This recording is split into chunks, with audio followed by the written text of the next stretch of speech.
우리 아이들 여기서 찬양하는데 이 교회가 교회 이름처럼 비전이 있다. 비전이 있다. 이 아이들이 찬양을 하잖아요. 내가 빛이 돼서 어둠의 세상을 밝히겠다. 저 아이들이 이 교회의 보배인 줄 믿습니다. 저 아이들 때문에 우리에게 소망이 있는 거예요. 특별히 앞에 그 꼬마들, 걔들도 학생인가요? 마이크 들고 있는 아이들. 유치원 학생이겠죠. 마이크 들고 그냥 그 체로 조그만 아이 꼬마는 하면서 은혜 받는가 봐. 막 눈물 흘리고 견딜 수가 없어서 막 눈물 흘리면서 너무 감동적이고 다시 한번 우리 뜨겁게 박수 우리 아이들 위해서.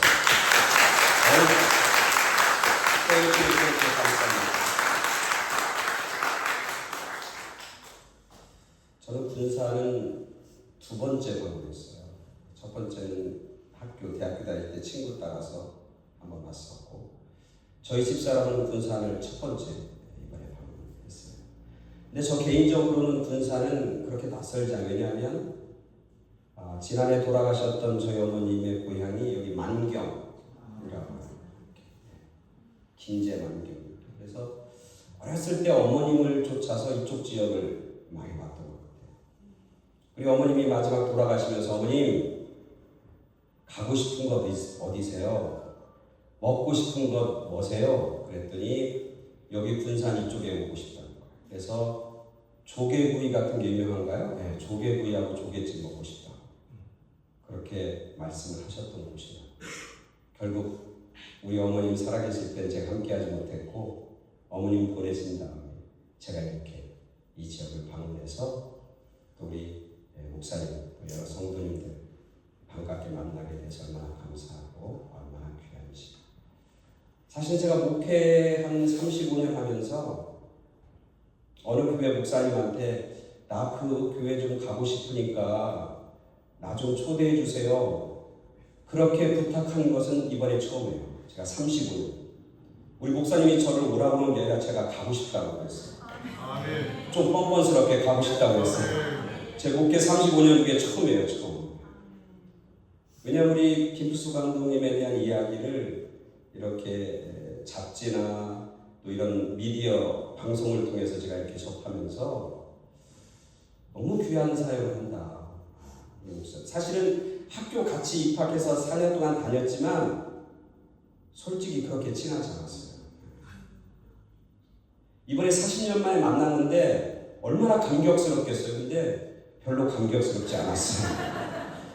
잘 몰랐어요. 잘 몰랐어요.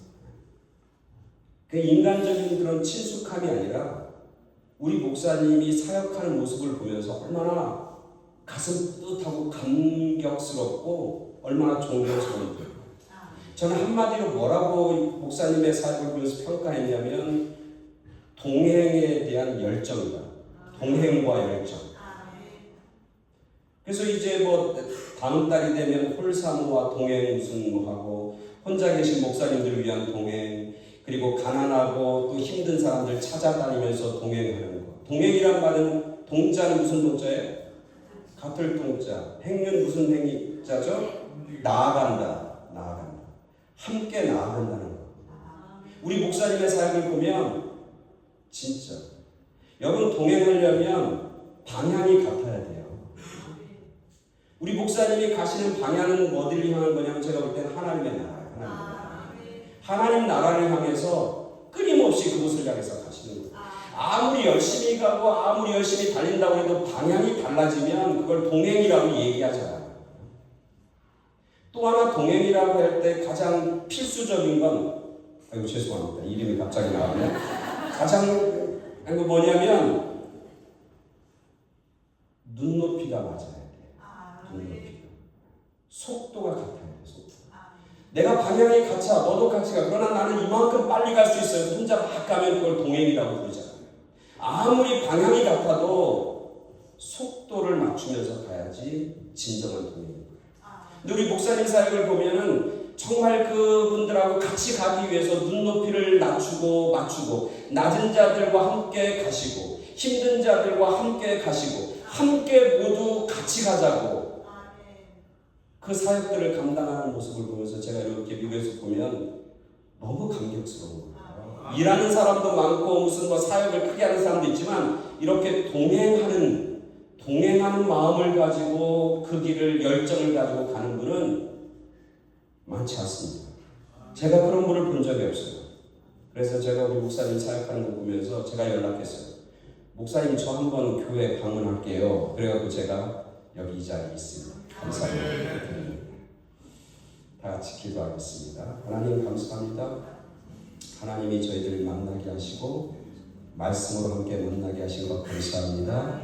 말씀을 전하는 자나 말씀을 듣는 자가 하나님 안에서 다 은혜 받게 하여 주시옵소서. 주님, 저의 인간적이고 어리석은 모습을 감춰주시고 오직 하나님의 영광만 나타나게 하여 주시옵소서. 예수 그리스도 이름으로 기도드렸사옵나이다. 아멘. 오늘 제가 주보를 딱 받자마자 상당히 당황했어요. 왜냐하면 본문이 야고보서 5장이고 제목도 의인의 간구는 능력이다 이렇게 되어 있는 거예요. 내가 오늘 제가 전할 제목과 본문은 다른데 그래서 이렇게 기도하는데 그런 생각이 드는 거예요. 이렇게 보니까 제가 오후 3시에 말씀을 여러분들한테 또 전하게 되는데 그거에 대한 본문도 없고 제목도 없는 거예요. 그러니까 우리 성도님들이 오후 3시에 무슨 말씀을 전하려고 하는지 감을 못 잡는 거예요. 주부를 보니까. 그래서 하나님이 오늘도 말씀을 함께 듣고 이따 오후에는 여기 있는 말씀으로 말씀을 전하게 되고 그래서 우리 성도님들이 지금 그 다음에 오후 3시 같이 모여서 2번 말씀을 다 들었으면 좋겠다 그런 마음이 이렇게 전달이 되는 거예요. 그래서 하여튼 제가 최선을 다해서 말씀을 전하도록 하겠습니다. 오늘 본문은 사무엘상 23장 1절부터 14절까지 말씀이고 아까 여러분들은 결론을 읽었습니다. 제가 1절하고 2절 제가 천천히 읽어드립니다. 사람들이 다윗에게 전하여 이르되 보소서 블레셋 사람이 그릴라를 쳐서 그 타작마당을 탈취하였더이다 하니 이에 다윗이 여호와께 묻자와 이르되 내가 가서 이 블레셋 사람들을 치리이까 여호와께서 다윗에게 이르시되 가서 블레셋 사람들을 치고 그일라를 구원하라 하시니 그일라라고 하는 지역이 있는 거예요.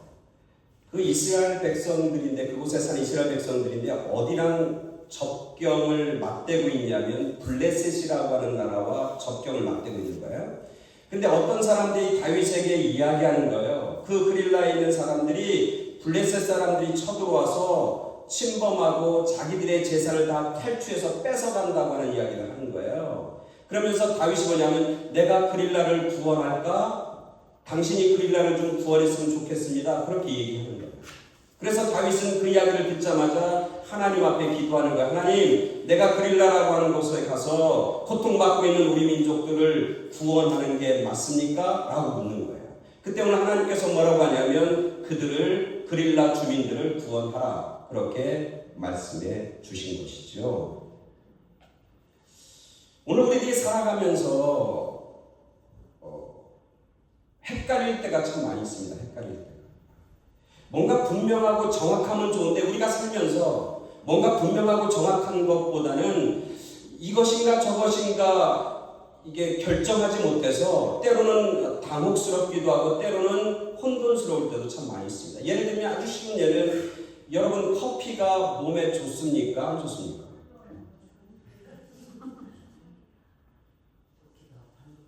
좋기도 하고 안 좋기도 해.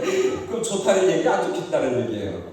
우리가 커피를 저는 커피 좋아해서 매일 먹습니다. 매일 뭐 2잔, 3잔, 5잔 먹는데 먹을 때마다 그런 생각이 드는 거예요. 이게 과연 내 몸에 건강하고 이로울까? 아니면 이게 정말 내 건강에 해로운 것일까? 저도 잘 모르겠어요. 어떤 사람은 좋다고 그러고 어떤 사람은 나쁘다고 그래. 어떤 연구 결과는 커피가 좋다고 그러고 어떤 연구 결과는 나쁘다고 그래. 그러니까 어떤 사람이 이렇게 얘기해요. 적당히 마시면 좋습니다. 근데 그 적당이라는 것도 얼마큼이 적당인지 모르는 거예요. 이게 우리가 살아가는 삶의 모습이고 그런 혼돈이고 헷갈리는 그런 모습들은 우리의 믿음과 신앙생활에서도 그대로 나타나는 경우가 많아요. 내가 지금 교회에서 이런 사역을 감당하는 게 나에게 유익이고 복이 될까? 어떤 일을 선택하고 어떤 일을 결단할 때 그것이 우리 교회의 미래에 정말 귀하고 아름다운 일인가? 아니면 내가 이 일을 하는 것이 혹시 교회나 우리 교회의 미래에 대해서 부정적인 영향을 미치는 것은 아닌가? 이렇게 우리가 살아가면서 믿음 생활할 때도 혼돈스럽고 헷갈릴 때가 참 많다는 거예요. 오늘 다윗을 보면 그런 거예요. 참 하나님께서 그릴라라고 하는 주민을 구원해 라고 하는 말씀을 했지만 사실 다윗과 함께한 사람들의 입장과 처지에서 보면 그릴라라고 하는 주민들을 위해서 전쟁을 하고 그들을 구원한다고 하는 것이 쉽지 않습니다. 어떻게 보면 다윗은 그릴라라고 하는 주민들을 구원하기 위해서 출동한다고 하는 것 자체가 자살행위인 거예요. 하지 말아야 되는 거예요. 하나님은 하라고 그러지만 다윗의 처지를 보면 그렇지 않아요. 다윗의 처지는 뭐냐면 오늘 사무엘상 23장 보면 다윗은 지금 뭐하고 있냐면 어디서 살아요? 광야에서 살아요. 다윗이 왜 광야에서 삽니까? 왜? 누구 때문에? 사울 때문에. 사울이 다윗에 대해서 시기하고 질투하는 마음을 가지고 악한 영이 걸려서 이 다윗은 온통 관심사가 뭐냐면 이 다윗을 어떻게 하면 잡아서 죽을까? 자기가 가지고 있는 모든 군사력과 권력과 힘을 가지고 그의 국정과제의 첫 번째 순위가 뭐냐면 다윗을 잡아서 죽이는 거예요. 그러니까 다윗이 그 사울의 눈을 피해서 지금 광야에 숨어 지내는 거예요. 이 사울은 다윗을 찾기 위해서 혈안이 돼서 어디 다윗이 있는지 사람들을 보내서 찾으면 공격해서 죽이려고 지금 눈을 시퍼렇게 뜨고 보고 있는 거예요. 그런 상황에서 그릴라라고 하는 주민들이 우리를 좀 도와주십시오라고 했다고 다윗과 함께한 사람들이 그들을 구원하기 위해서 그곳으로 이동하고 그곳에서 블레셋과 전쟁을 치른다는 이야기는 한마디로 뭐예요? 우리는 여기 있습니다. 공포하는 거예요. 그러니까 지금 다윗은 뭐하고 있을 때냐면 숨어 있을 때예요. 조용히 있어야 되는 거예요. 자기가 드러나고 나타나는 것은 곧 자기의 생명을 위협하는 거예요. 또 하나 오늘 성경에 보면 무슨 얘기가 있냐면 이 그릴라라고 하는 사람들을 공격하고 괴롭히는 사람이 누구냐면 블레셋이라는 사람이에요. 여러분 이스라엘 역사에서 이스라엘 민족에게 가장 많은 침략을 하고 가장 괴롭게 했던 민족이 어디냐면 이 블레셋 민족이에요. 블레셋은 그 당시 철을 가지고 무기를 만든 그런 민족이에요. 가장 강력한 군사력을 가지고 있는 민족이 블레셋이라는 민족이에요. 그러면 블레셋이 지금 그릴라를 쳐서 그들이 가지고 있는 곡식들을 다 뺏어가는데 그 그릴라를 구원하기 위해서는 누구와 전쟁을 치러야 돼요? 블레셋이라는 나라와 전면전을 치러야 되는 거예요. 블레셋이라는 그 강력한 군사력 앞에 이 다윗과 함께한 400명, 많게는 600명의 사람들이 전쟁을 하고 전면전을 치러서 결국 그 전쟁에서 승리해야 이 그릴라라고 하는 백성들을 구원하고 건질 수 있다는 거예요.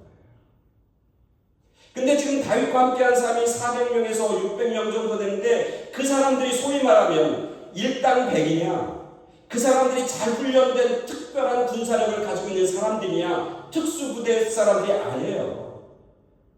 오늘 우리가 본문을 읽지 않았지만 사무엘상 22장 2절 혹시 말씀 띄워줄 수 있나요? 사무엘상 22장 2절. 오케이. 자, 제가 봉독해 드립니다. 성경 있는 분들은 22장 2절.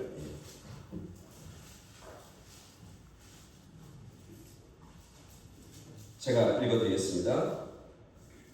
환난당한 나오네요. 우리 다 같이 시작. 환난당한 노동자와 빚진 노동자와 마음이 원통한 자가 다 그에게 모였고 그는 그들의 우두머리가 되었는데 그와 함께하는 자가 400명을 가다니었다.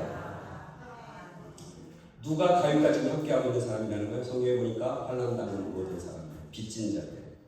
마음이 원통한 사람들. 한마디로 어떤 사람들이에요? 별 볼 일 없는 사람들이에요.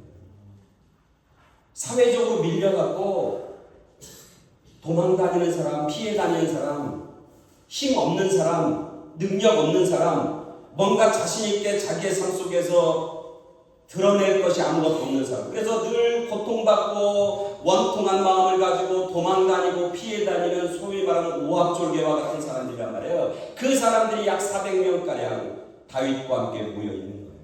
이 사람들 데리고 누구랑 전쟁해야 된다고요? 블레셋이라는 나라와 전쟁한다는 게 말이 돼, 말이 안 돼요? 말이 안 돼요. 계란으로 바위 치는 거예요. 자살행위예요. 그리고 오늘 성경에 보니까 제가 3절 읽어드리겠습니다. 아까 2절까지 읽었죠. 3절에 다윗의 사람들이, 다윗과 함께한 사람들이 있죠. 아까 한 400명가량 된 그 사람들이 그에게 이르되, 그는 누구냐면 다윗이에요. 다윗에게 이르되 보소서 우리가 유대에 있기도 두렵거든 하물며 그 일나에 가서 블레셋 사람들의 군대를 치는 일이니까 한지라. 거기 다윗과 함께한 사람들이 얘기하는 거예요. 뭐라고 하냐면 우리가 유다에 있기도 두렵거든 하물며 그릴라라고 하는 곳에 가서 블레셋 사람들의 군대를 치는 일이니까 한지라. 이 사람들이 생각에는 찬성한다는 거예요? 반대한다는 거예요? 가겠다는 거예요? 못 가겠다는 거예요? 못 가겠다는 거예요. 우리가 유대에 있을 때도 두렵고 떨리는데 그릴라라고 하는 곳에서 블레셋 사람과 전쟁한다는 건 이건 말이 안 된다. 가지 말자 이렇게 얘기하는 거예요. 다윗에게 사실은 별 볼 일 없는 사람 400명이지만 사실 다윗에게는 굉장히 소중한 사람. 왜? 다윗에게는 이 사람들밖에 없어요. 다윗이 혼자 광야에서 방황하고 숨어 다닐 때 그래도 다윗과 함께 손을 잡았던 사람이 이 사람들이에요. 얼마나 소중해요. 만약에 다윗이 미래에 대한 꿈을 꾼다고 그러면 누구와 함께 꿈을 꿔야 되냐면 결국 이 사람들과 함께 꿈을 꿔야 하는 사람들이에요. 만약 이 사람들이 다윗을 떠난다면 다윗은 홀로 남는 거고, 홀로 남다는 의미는 뭐냐면 이제 생존하지 못한다는 거예요. 근데 지금 함께한 400명, 사실 인간적으로 세상적으로는 별 볼 일 없지만 그래도 이 사람들이 다윗에게 얼마나 소중한지 몰라요. 다윗은 이 사람들의 의견과 이 사람들의 생각을 무시할 수 없는 거예요. 이 사람들이 뭐라고 하면 가지 말자는 거예요. 가지 말자. 가는 것은 우리가 죽는 자살행위다 그렇게 얘기하는 거예요. 다윗의 처지가, 그리고 그들과 함께 모여있는 사람들의 처지가 그릴라라고 하는 것으로 가야 돼요? 가지 말아야 돼요? 가지 말라고 얘기하는 거예요. 근데 하나님은 뭐라고 해요? 가라고 하는 거예요. 얼마나 혼동스럽고 헷갈려요.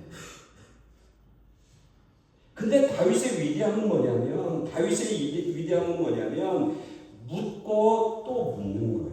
오늘 성경에 보니까 그러니까 오늘 4절 다시 한번 제가 나오네요. 다시 시작, 같이 쓰자. 시작. 여호와께 다시 묻자. 여호와께서 대답하여 이르시되 일어나 그릴라로 내려가라. 내가 블레셋 사람들을 내 손에 넘기리라 하시니라. 아멘. 아멘. 다윗의 위대함은 뭐라고요? 묻고 또 묻는 거예요.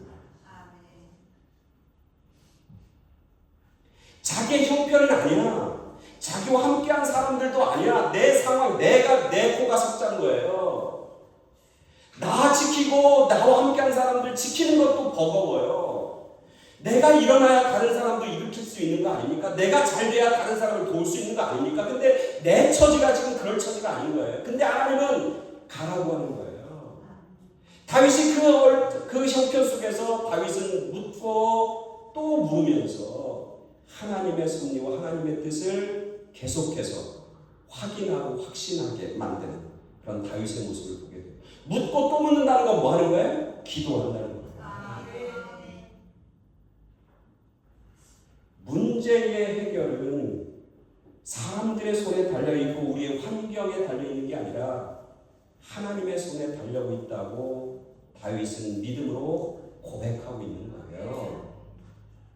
인생의 모든 문제의 해결책은 인간의 지식이나 사람들의 방법에 있는 것이 아니라 오직 하나님께 있음을 다윗은 고백하고 있는 거죠. 사랑하는 성도 여러분, 우리 인생의 모든 문제 해결의 열쇠와 키는 만군의 여호와, 천지를 창조하신 전능하신 하나님께 있음을 믿고 나아가는 그런 여러분들 모두가 되기를 간절히 축원합니다. 다윗의 일생은, 제가 이 말씀을 준비하면서 다윗이 묻고 또 묻고 하면서 살았던 인생은 사실 이 본문에만 나와 있잖아요. 다윗의 전 일생이 묻고 또 묻고 그렇게 살았어요. 사무엘상 30장 8절인데 혹시 띄워줄 수 있으면 띄워주시면 좋겠고, 사무엘상 30장 8절에 보면 다윗과 함께한 사람들이 어디로 피하냐면 블레셋이라는 나라의 시글락이라고 하는 곳에 피해요. 자, 8절 다 같이 읽습니다. 시작. 다윗이 여호와께 묻자와 이르되 내가 이 군대를 추격하면 따라잡겠나이까 하니 여호와께서 그에게 대답하시되 그를 쫓아가라. 내가 반드시 따라잡고 도로 찾으리라. 이건 상황이 좀 달라졌어요. 다윗이 어디 갔냐면 이제 너무너무 사울이 자기를 잡아 죽이려고 그러니까 자기가 미친 척하고 어디 숨어 들어가냐면 블레셋 나라의 조그만 동네에 숨어 들어가요. 시글락이라는 동네예요. 거기서 숨어 살고 있는데 블레셋 아기스라고 하는 왕이 다윗과 함께한 사람들을 전쟁에 호출해요. 그래서 다윗과 함께한 사람들이 결국 블레셋 사람의 아기스 왕의 호출에 따라요. 왜? 자기들에게 마을을 주었고 살아갈 수 있도록 보장을 해줬으니까 그 은혜를 우리가 갚아야 된다. 그래서 전쟁터로 나가요. 근데 그 전쟁은 누구와의 싸움이냐면 이스라엘과 블레셋 싸움이에요. 근데 다윗과 함께한 사람은 원래 누구예요? 이스라엘 사람인데 누구 편이 돼야 되냐면 블레셋 편이 돼야 돼요. 그런 갈등 구조가 있는데 그렇게 전쟁터에 나갔는데 아기스 왕의 신하들이 뭐라고 하냐면 이 다윗과 함께한 사람들을 우리가 신뢰할 수 없습니다. 이들이 전쟁터에 나갔다가 자기들의 민족인 동족인 이스라엘 사람들 편을 들면 우리가 어떡합니까? 이 사람들을 돌려보냅시다. 그래서 다윗과 600명의 용사들이 원래 자기가 있던 시글락이라는 마을로 돌아와요. 돌아와서 보니까 어떻게 됐어요? 마을이 다 풍지박산이 됐어요. 다윗과 용사들이 떠났다는 얘기를 듣고 아멜렉이라는 백성들이 와서 그들의 자녀, 그들의 아내 다 포로로 잡혀가고 자기들이 가지고 짓졌던 집과 재산은 다 불태워 폐허가 됐어요. 그러니까 함께한 600명의 사람들이 막 울면서 기력이 없도록 울면서 어떤 사람은 돌을 잡아서 다윗 너 때문에 내 사랑하는 아들들이 끌려갔어 없어서 막 돌을 쳐서 막 던져서 잡아 죽이려고 하는 그런 상황이에요. 그 상황 속에서 오늘 다윗 이야기예요. 다시 한번 읽어보세요. 시작. 다윗이 여호와께 묻자와 이르되 내가 이 군대를 추격하면 따라잡겠나이까 하니 여호와께서 그에게 대답하시되 그를 쫓아가서 내가 반드시 따라잡고 도로 찾으리라.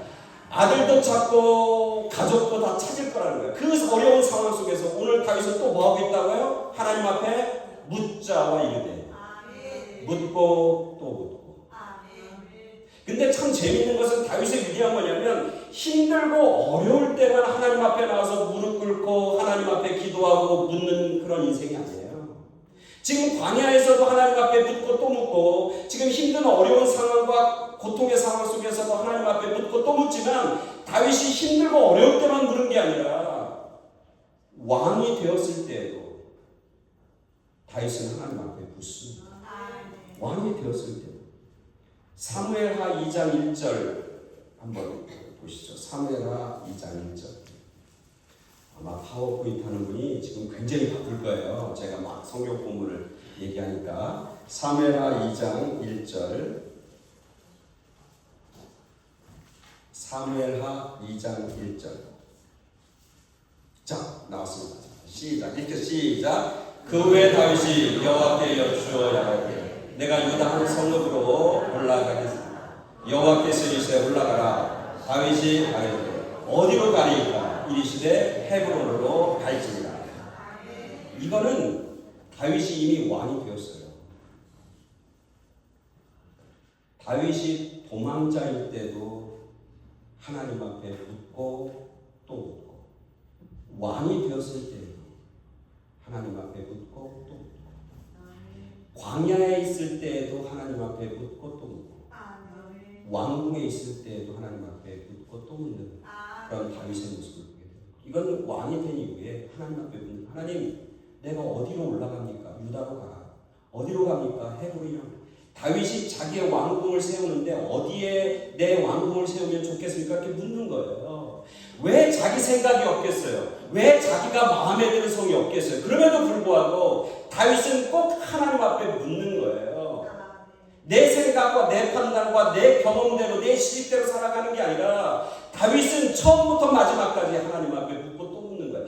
지식이 없어서가 아니고 능력이 없어서가 아니고 경험이 없어서가 아니고 다윗은 누구기 때문에 하나님의 백성이고 자녀이기 때문에 그런 거예요.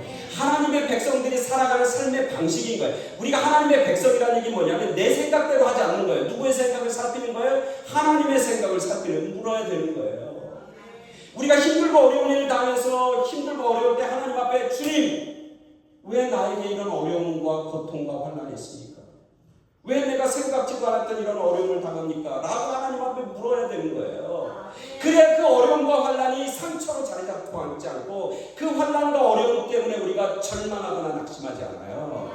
기도하고 묻고 또 물으면 때로는 그 어려움과 고난이 나를 새롭게 변화시키고 나에게 새로운 길을 여시는 하나님의 능력과 하나님의 은혜를 체험하는 방법이 되고 수단이 되는 줄 믿습니다. 우리가 아무리 잘 돼도 은혜 받고 복 받아도 하나님 앞에 묻고 또 물어야 되는 거. 왜? 때로는 내가 잘 된 것 때문에 하나님의 은혜와 복 때문에 사람들이 뭘 잊어버려요? 그것을 주신 하나님을 잊어버리잖아요.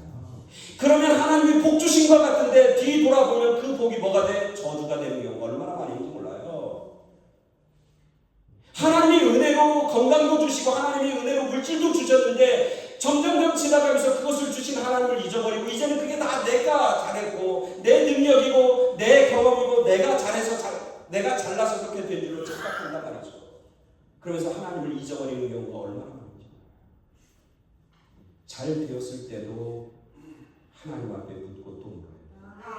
그래야 겸손하게 하나님이 나에게 주신 은혜, 하나님이 나에게 주신 복, 그것을 통해서 하나님이 나에게 기대하시고 원하시는 복된 삶, 아름다운 열매가 무엇인가를 발견하고 깨닫게 됩니다. 그래서 복이 더 위대하고 놀라운 복으로 나아가게 되는 것이고 힘들고 어려울 때도 묻고 또 물어야 그 고난을 승화시킬 수 있는 그 고난을 통해서 역사하시는 하나님의 능력과 내 속에서 새롭게 나를 빚으시고 창조하시는 하나님의 손길을 경험하고 체험하게 될 줄로 믿는 것입니다. 그래서 기도는 묻는 겁니다. 기도는 묻는 겁니다.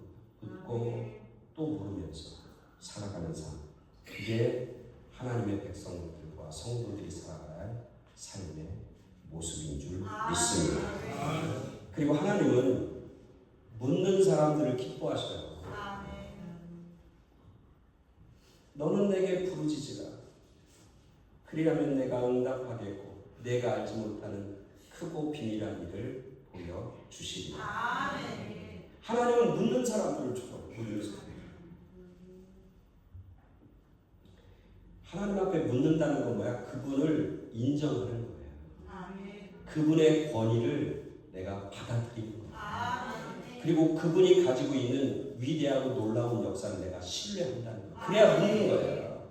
내가 누구한테 가서 묻잖아요. 왜 물어요? 그 사람이 나보다 훨씬 더 능력이 있으니까 묻는 거지. 제가 목회하면서 교인 중에 묻는 교인이 좋더라고요. 묻는 교인. 목사님, 제가 이런 생각을 가지고 있고 이런 비전이 있는데 목사님 어떻게 생각하세요? 그렇게 묻는 교인이 좋더라고요. 이건 제 경험입니다. 묻는 교인들은 절대 말썽을 안 일으킵니다. 말썽을 일으키는 사람은 절대 와서 묻지 않아요. 목사님, 내가 말썽을 일으키려는데 어떻게 생각하세요? 이런 거 묻는 사람 없어요. 말썽은 뒤에서 해요. 제가 딸이 아니라 딸만 몇 명 있어요? 3명 있어요. 이거 뭐 인터넷에 중계되거나 그러진 않죠. 딸 셋 중에 제가 최고 좋아하는 애가 큰애예요. 큰애. 비밀인데 큰애. 제가 그 큰 딸을 가장 좋아하는 이유가 뭐겠어요? 에? 걔는 물어봐. 둘째하고 셋째는 안 물어봐. 근데 걔는 물어봐. 걔가 대학을 가니까 저한테 전화 왔어요. 아빠, 제가 대학 수강 신청하는데 무슨 과목을 들어야 돼? 제가 뭘 알겠어. 근데 물어주는 게 얼마나 감사하고 고마운지 모르겠어요. 그러면서 제2 외국어를 해야 되는데 한국말을 할까 중국말을 할까 그렇게 묻는 거예요. 한국말은 자기가 잘하니까 A 받을 수 있는데 중국말은 처음부터 배워야 되니까 좀 힘들 것 같아요. 아빠 어떻게 했으면 좋겠어? 그러는 거예요. 그래서 뭐라고 했겠어요? 야, 젊었을 때는 편한 길로 가면 안 돼. 무조건 중국어 배워. 그랬더니 얘가 그걸 듣고 제 얘기를 듣고 중국어를 공부하기 시작했죠. 지금 걔가 정치학 박사인데 전공이 뭔지 아세요? 중국 정치. 미국 내에서 중국 정치 박사고 웨스트 포인트라고 아세요? 웨스트 포인트 미국 육군사관학교 정치학 교수로 있어요. 왜 걔가 그렇게 정치학 박사가 됐어? 왜? 누구 때문에? 제가 중국말 하라고 그래갖고 그것 때문에. 농담이지만 묻는 걸 하나님 기뻐하죠. 왜? 묻는 사람들은 하나님을 인정해요. 하나님이 어떤 분인지를 고백하는 거예요. 그래서 하나님은 묻는 사람들을 기뻐하시고 좋아하시는 것이죠. 이스라엘의 역사 속에서 사울이 있고 다윗이 있잖아요. 사울이 1대 왕이고 두 번째 다윗이잖아요. 근데 사울은 하나님 앞에 버림받은 사람의 대표이잖아요. 그리고 사울의 시대는 어둠의 시대잖아요. 다윗의 시대는 빛의 시대고 하나님의 역사를 감당해내는 시대잖아요. 사울과 다윗이 뭐 때문에 갈려지는 줄 아세요? 하나는 어둠이고 하나님의 책망이고 하나는 하나님의 칭찬이고 하나님의 역사가 있는 이 두 세대가 갈려지는 그 갈림점에 뭐가 있는 거냐면 하나님 앞에 묻느냐 묻지 않느냐가 결정되는 거예요. 역대상 13장 3절 한번 보겠습니다. 역대상 3장 13장 3절 역대상 13장 3절 역대상 13장 3절 다 같이 한번 읽어보겠습니다. 그 다음 읽을 성경은 역대상 10장 13절 14절인데 역대상 13장 3절 성경 있는 분들은 찾으시면 좋겠고 역대상 13장 3절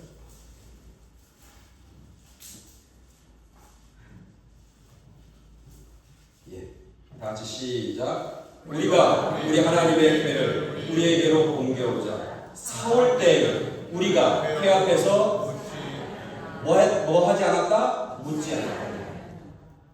다윗이 하나님의 궤를 움직이는데 거기 있는 사람들이 얘기하는 거예요. 사울은 그걸 움직일 때 뭐 하지 않고 하나님 앞에 묻지 않고 하는 거예요. 자기 마음대로. 우리가 우리 하나님의 궤를 우리에게로 옮겨오자. 사울 때에는 우리가 하나님 궤 앞에서 묻지 아니하였느니라. 그러니까 사울과 함께한 그 시대는 뭐냐면 하나님 앞에 묻지 않고 자기들의 생각과 자기들의 판단에 옳은 대로 그냥 행했던 사람들이고 다윗은 이제는 하나님 앞에 묻으면서 하나님의 일을 감당하는 그런 시대고 그런 사람이 되었다는 거예요. 역대상 10장 13에서 14절 요거는 같이 읽어야 돼요. 조금 시간이 들어도 역대상 10장 13절 14절 요거 묻고 요거 읽고 말씀을 정리하도록 하겠습니다. 역대상 13, 자 읽습니다. 10장 13절 다 시작. 사울이 죽은 것은 여호와께 범죄하였기 때문이라. 그가 여호와의 말씀을 지키지 아니하고 또 신접한 자에게 가르치기를 청하고 여호와께서 묻지 아니하였으므로 여호와께서 그를 죽이시고 그 나라를 이세 아들 다윗에게 넘겨주었다. 아멘. 네. 이 말씀이죠. 그가 여호와께 묻지 아니하였으므로 여호와께서 그를 쳐내시고 그 나라를 이세의 아들 다윗에게 누구 뭐하는 사람? 하나님 앞에 묻는 다윗에게 이 나라를 넘겨주십니다. 사울이 죽고 망한 것은 하나님 앞에 묻지 않았기 때문에 하나님께서 그를 짓고, 하나님 대신에 신접한 무당을 찾아가서 물었기 때문에 하나님이 그를 버리신 거고, 다윗은 하나님 앞에 물었기 때문에 끝까지 하나님께서 그를 지키시고 그를 보호하여 주신다. 우리가 잘 알는 것처럼 예수님의 사역의 핵심은 뭐예요? 기도예요. 예수님은 시간 날 때마다 한적한 곳에 가셔서 기도하시잖아요. 사람들을 통해서 인기가 막 올라가고 막 5천 명을 먹이는 사건이 벌어지니까 여기저기서 예수님을 잡아다가 왕세우려고 막 난리치고 있을 때 한 예수님은 그 자리를 떠나서 한적한 곳에 가서 하나님 앞에 묻고 기도했잖아요. 우리가 잘 알는 것처럼 부활하기 전에 십자가 질 때 겟세마네 동산에 가서 뭐예요? 땀이 빗방울이 되도록 기도하고 묻고 또 물으면서 하나님께서 원하시는 길이 무엇입니까? 내가 원하는 것은 이 길인데 하나님이 원이시라면 내가 하나님은 원하는 대로 내가 가겠습니다. 그렇게 묻고 또 물으면서 가셨던 길이 뭐냐면 십자가의 길이잖아요. 그 십자가는 우리에게 생명이고 소망이잖아요. 그 십자가는 인류를 구원하는 구원의 능력이잖아요. 왜 그 길을 어떻게 그 길을 갈 수 있었냐면 끝까지 갈 수 있냐면 바로 하나님 앞에 묻고 또 물으면서 갔기 때문에 그 사명의 길을 마지막까지 갈 수 있었던 거예요. 오늘 우리들도 마찬가지예요. 우리가 하나님의 백성으로 마지막까지 갈 수 있는 길, 하나님의 사명자로 사명을 마지막까지 할 수 있는 길은 유일한 길은 바로 이거예요. 하나님 앞에 묻고 또 물으면서 한 발 한 발 나아가는 그런 사랑하는 우리 성도님들 다 되길 간절히 축원합니다. 그렇게 물으면서 살았던 다윗에게 하나님이 축복해 주신 이야기가 마지막 14절이에요. 14절. 오늘 우리가 읽은 본문 아까 14절 이렇게 얘기했잖아요. 뭐라고 하냐면 다윗이 광야의 요새도 있었고 또 십광야 산골에도 머물렀으므로 사울이 매일 찾되 하나님이 그를 그의 손에 넘기지 아니하시니라. 아멘. 묻고 또 묻는 다윗을 사울의 손에 넘기지 않고 누구의 손이 그를 붙잡고 계시고 지켜주세요? 여호와 하나님의 손이 그를 붙잡고 지켜주시는 거예요. 그릴라로 올라가서 블레셋과 전쟁에서 승리했겠어 안 했겠어요? 안 읽었지만 나중에 여러분 집에서 읽었어요. 승리했겠어 안 했겠어요? 승리했어요. 그리고 다윗이 주변에 있던 그 어렵고 힘든 상황과 형편은 한순간에 해결이 되고, 그리고 그 일 때문에 사울과 군사들이 다윗 적이 나타났다고 달려들었지만 오늘 마지막 절거예요. 하나님이 그를 자기 손으로 지키시고 보호하여 주셔서 사울이 아무리 찾는데 찾을 수가 없는 거예요. 사울 손에 다윗을 넘기지 아니하셨다. 오늘 우리들의 삶이 하나님의 손에 붙잡힌 그런 능력의 삶, 복된 열매의 삶, 하나님의 사명을 마지막까지 끝까지 이루어내는 그런 승리의 삶을 사는 그런 우리 모두가 되길 간절히 축원합니다. 아멘.